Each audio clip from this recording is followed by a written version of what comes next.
Welcome back. PSL pavilion के अंदर आपको एक बार फिर खुशामदीद। और इसके अंदर पेशावर ज़ल्मी और कोयटा ग्लैडिएटर के दरमियान मुकाबला हुआ और इंतहाई वन साइडेड मैच हुआ। पिछले मैच की तरह, जैसा कि पहले मैच के अंदर हमने देखा कि इस्लामाबाद यूनाइटेड और कोयटा लाहौर कलंदर की टीम जो है उन्होंने वन साइडेड मैच जो है इस्लामाबाद यूनाइटेड ने अपने नाम किया था। इस वक्त हमारे साथ गेस्ट जो मौजूद हैं वो क्रिकेट एक्सपर्ट हैं और खुलकर बात करते हैं। तनकीद हो या फिर तारीफ हो, खुलकर करते हैं, इसीलिए उनका जो मुनफरिद अंदाज है उसको पसंद भी किया जाता है। ताबिश मीर इस वक्त हमारे साथ मौजूद है। ताबिश, अस्सलाम वालेकुम। वालेकुम अस्सलाम। कैसे हैं जनाब? खैरियत हैं? अल्लाह का शुक्र। ताबिश, आपसे बात करने से पहले मैं चाहूँगा अपने नाजरीन को कि मैच समरी थोड़ी दिखाई जाए और उसके बाद हम अपनी डिस्कशन शुरू करें।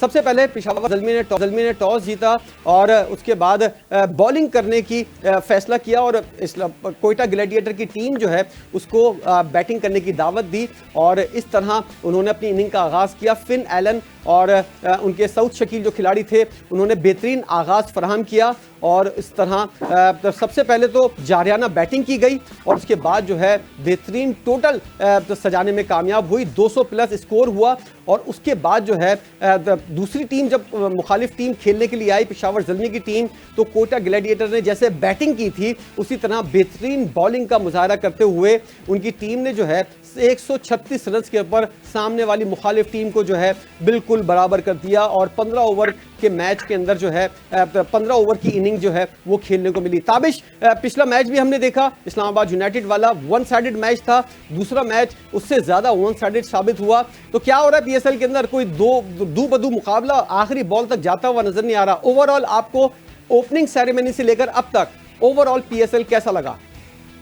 जी बिल्कुल, आप अगर ओपनिंग सेरेमनी की बात करें, पाकिस्तान सुपर लीग सीज़न 10, ये पाकिस्तान के लिए बड़ी तारीफ की बात है कि हम इसका 10वां एडिशन कर रहे हैं और इस एडिशन के बाद जो ये तमाम जो 6 फ्रेंचाइजेज हैं इनके हवाले से जो पीसीबी का लाए अमल है उसमें बाज़ तब्दीली की जाएगी और ये बताया जा रहा है कि उनकी जो डिमांड्स है उसमें भी शायद इजाफा होने का इम्कान वाज़ेह किया जा रहा है और इसका मतलब उनकी जो प्राइस है वो वापस से रिन्यू होगी, दीगर मामला जो हैं वो सामने आएंगे। लेकिन अभी आपने हाल ही में आईसीसी की जानिब से चैंपियंस ट्रॉफी की मेज़बानी हासिल की, आपके लिए तो बड़ा गोल्डन चांस था। चेयरमैन पीसीबी हो, उनकी टीम हो, वो बड़ा जो है डिलिबरेटली काम करने की कोशिश करते हैं मोहसिन नकवी साहब। लेकिन मेरा ये मानना है कि आप जब सीज़न 10 कर रहे हैं, आपको इस स्टेज पर आईपीएल की तरह अपने तमाम जो है आर्टिस्ट हैं उनको बुलाना चाहिए था, तमाम जो गुलकार हैं उनको दावत देनी चाहिए थी और उनसे आप उनकी खिदमात लेते। पीसीबी जो है इसका ओपनिंग सेरेमनी को अजीम व शान अंदाज से करता। आपने आबदा परवीन जैसी लेजेंड को देखा, आपने तलहा अंजुम और तलहा यूनिस को देखा। मेरी ख्वाहिश थी कि तमाम जो सुर और ताल के बाजीगर हैं वो मिलकर जो ये सुर और ताल लगाते तो महफिल ही दोबाला हो जाती। फिर आप फायर वर्क ऐसा करते कि दुनिया याद करती। ये आपका 10वां एडिशन है, पहला एडिशन नहीं है और आप ये तमाम तैयारियां आपको जो है 1 साल पहले से सोचनी चाहिए थी। आपने बड़ा शानदार इसको ऑर्गेनाइज करना चाहिए था। सिर्फ एक चीज़ मैं देख रहा हूँ, उर्दू कमेंट्री का इजाफा हुआ है, कोई खातिर खां कोई ख़ास इजाफा हुआ नहीं है। फ्रेंचाइज ओनर्स के हवाले से बात करें तो मुल्तान सुल्तान के अली तरीन हों, कोयटा ग्लैडिएटर्स के अगर नदीम उमर साहब हों, सबकी नाराज़गियाँ गिले शिकवे सामने आते हैं। अली तरीन साहब तो बड़े ब्लंट होकर बात करते हैं, बाकी जो फ्रेंचाइज ओनर्स हैं वो बड़े जो है अपनी तबीयत के मिजाज को देखकर बात करते हैं। तो ये तमाम पस मंज़र में जो चीज़ें हो रही हैं, बोर्ड को इस पर बड़ा संजीदा होना होगा। उन्हें चाहिए कि वो जब 11 एडिशन करें वो ऐसा एडिशन हो कि हम कह सकें कि आईपीएल और पीसीबी का जो इवेंट है पीएसएल, इससे मुतालिक अगर हम मवाजने की भी बात कर रहे हो तो उस बात में थोड़ा तो वजन हो। ताबिश, आपके पास क्या इत्तलात हैं? क्या अगला एडिशन जो होगा उसके अंदर टीमों की जो खरीदो फरोख्त है वो भी बढ़ेगी? 6 से 8 टीमें होती हुई नजर आ रही हैं आपको अगले एडिशन में? देखें, इस वक्त पाकिस्तान की जो क्रिकेट फर्टिलिटी है, बाहैसियत सहाफ़ी, बाहैसियत मेज़बान, बाहैसियत स्पोर्ट्स एंकर, मैंने जिन चीज़ों को बड़े करीब से पाया है, यहाँ जो भी चेयरमैन आता है वो बातें तो करता है, लेकिन उस पर उस तरीके से अमल दरामद होता नहीं है। आप अगर रमीज हसन राजा साहब को देख लें, उन्होंने जूनियर जो है पीएसएल तो कराने की कोशिश की, लेकिन वुमेन पीएसएल वो भी नहीं करा सके। आप नजम अजीज सेठी को देख लें, वो आए तो थे एशिया कप की मेज़बानी हासिल करने के लिए, लेकिन हाइब्रिड मॉडल पर वो इवेंट चले गया। आप जखा अशरफ साहब को देख लें, उन्होंने कहा वो क्रिकेट लॉबीज को ख़त्म करेंगे, लेकिन वो लॉबियाँ सर उठाने लगी। आप नकवी साहब के टेन्योर को देख लें, उन्होंने जो बातें की, उन्होंने कहा सबसे बड़ी बात तो ये थी कि पीसीबी का जो ड्राफ्ट इवेंट है वो लाहौर में नहीं ग्वादर में होगा, लेकिन लाहौर में हो गया।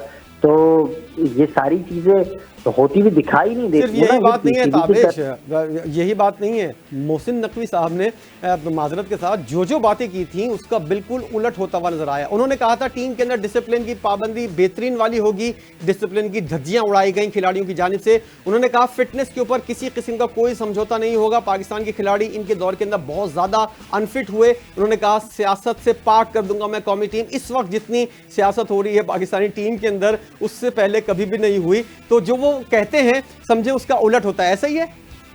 मैं आपको एक बात बताऊं, आपने बड़ी खूबसूरती के साथ इब्तिदाइया अपना इस हवाले से लिया।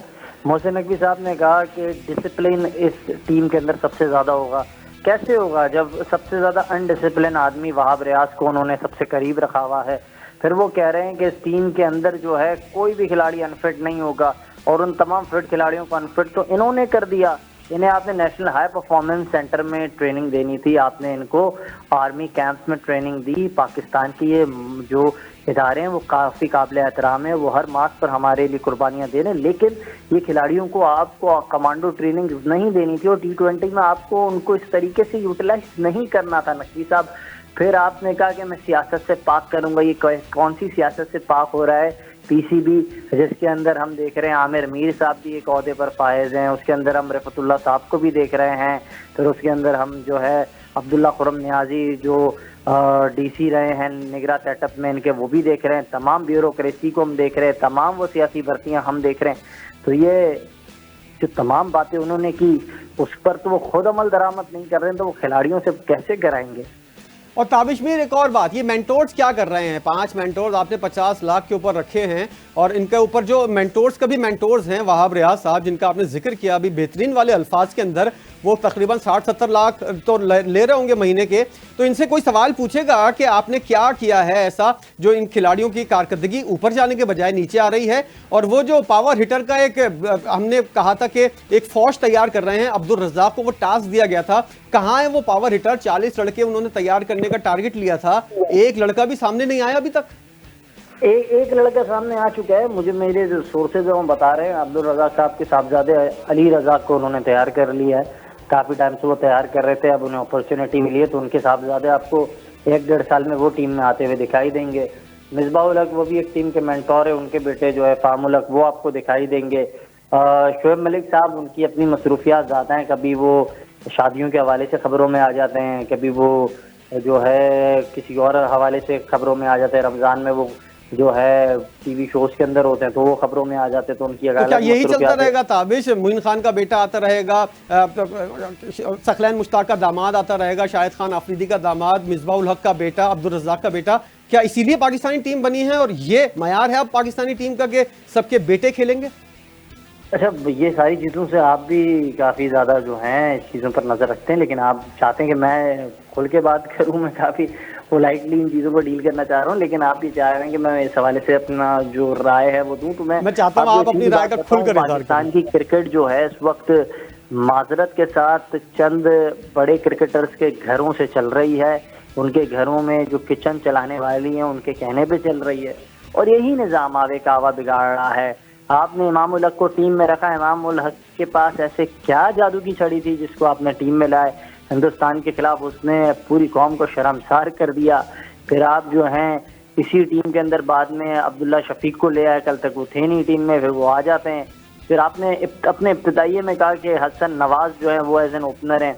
अब हसन नवाज मुझे आप खुद बताएं, साजिद आप भी स्पोर्ट्स पर नज़र रखते हैं, हसन नवाज अगर बाबर आजम और रिजवान हो विन एंड लर्न, तो फिर कैसे उनकी जगह बनेगी? बिल्कुल भी नहीं बनेगी। तो यही है ना, तो हालात ऐसे हैं, इस पर क्या हम कहें? हमारे कप्तान कहता है कि मैं बड़ा माजरत करता हूँ कि मैंने तालीम हासिल नहीं की।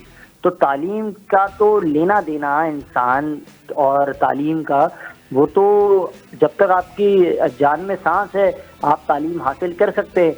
तो रिजवान साहब अपनी दीगर मसरूफियात को दरकिनार लगाएं, थोड़ी तालीम भी हासिल कर लें, कौम को रुसवा ना करें ना।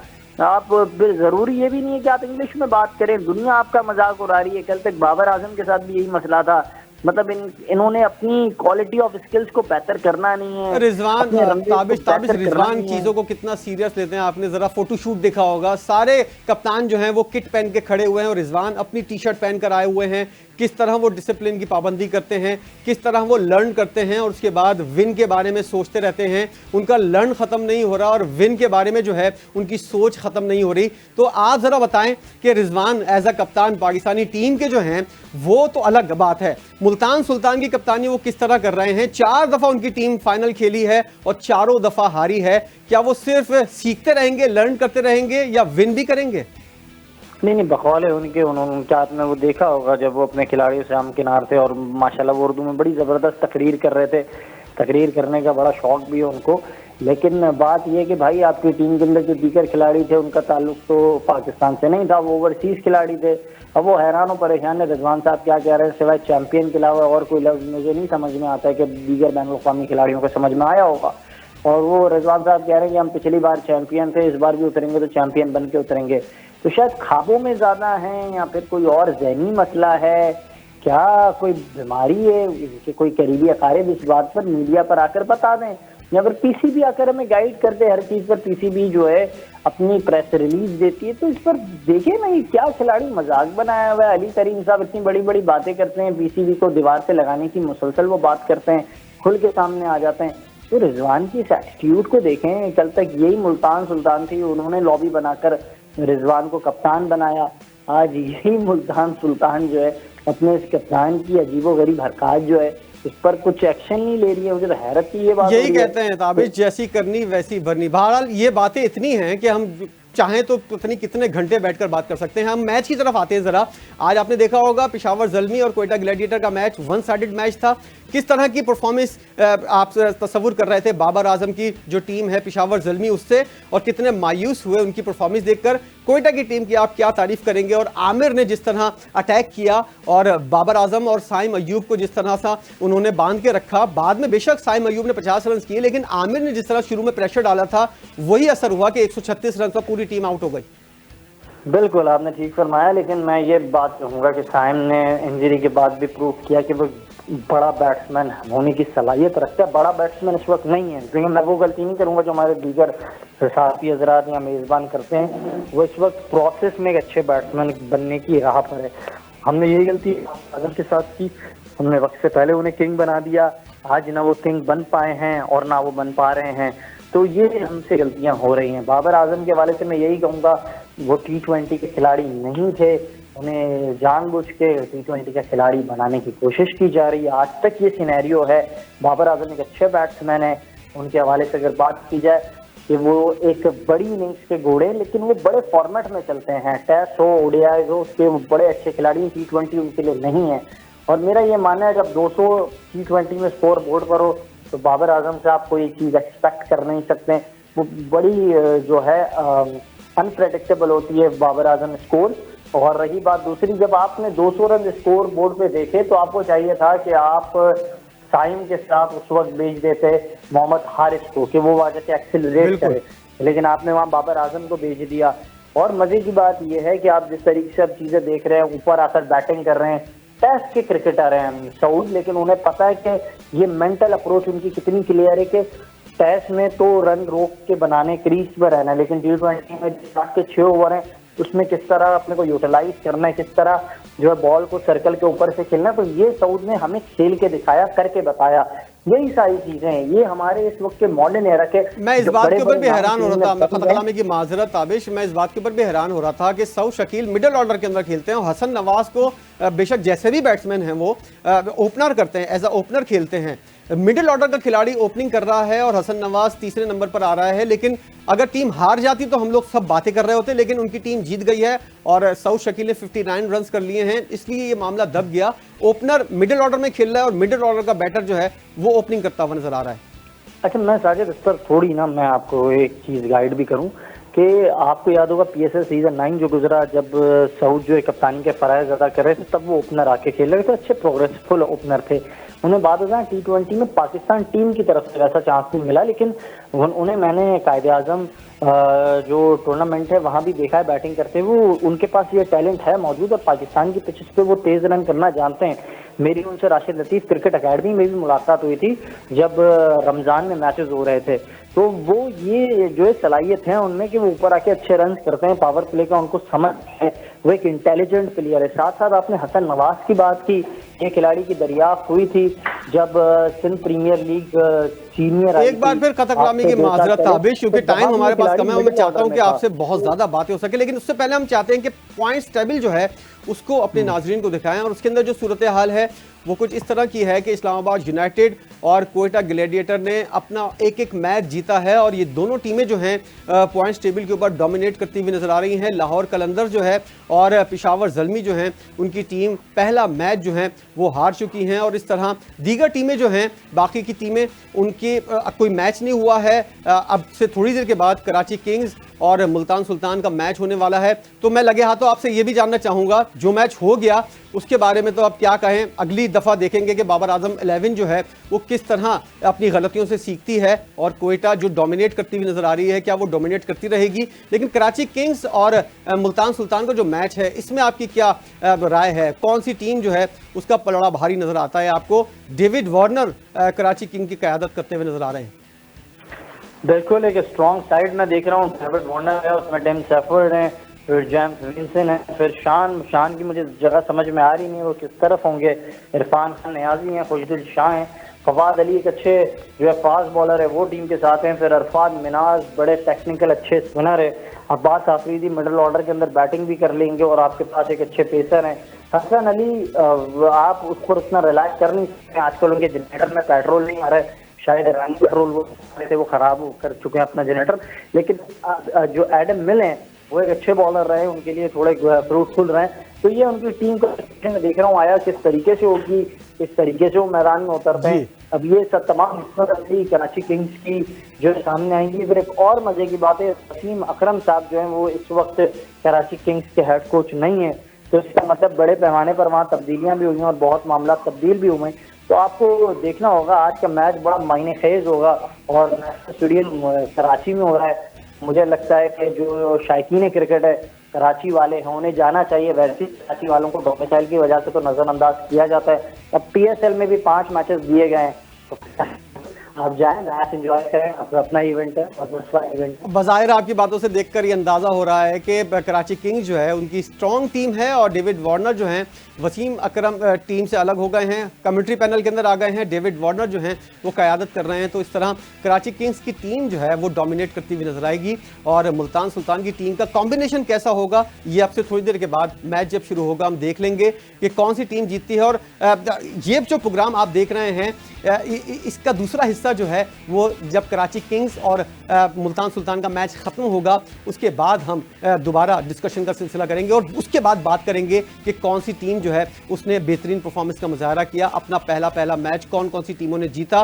तो ताबिश मीर आपका बहुत बहुत शुक्रिया अदा करेंगे और उम्मीद करेंगे कि आप मुस्तकबिल में भी हमारे साथ मौजूद होंगे। नाजरीन से हम इजाज़त लेंगे और कराची किंग्स और मुल्तान सुल्तान का जो मैच होने वाला है उसके हवाले आपको मैच के बाद दोबारा ज्वाइन करेंगे। जब तक के लिए हमको इजाज़त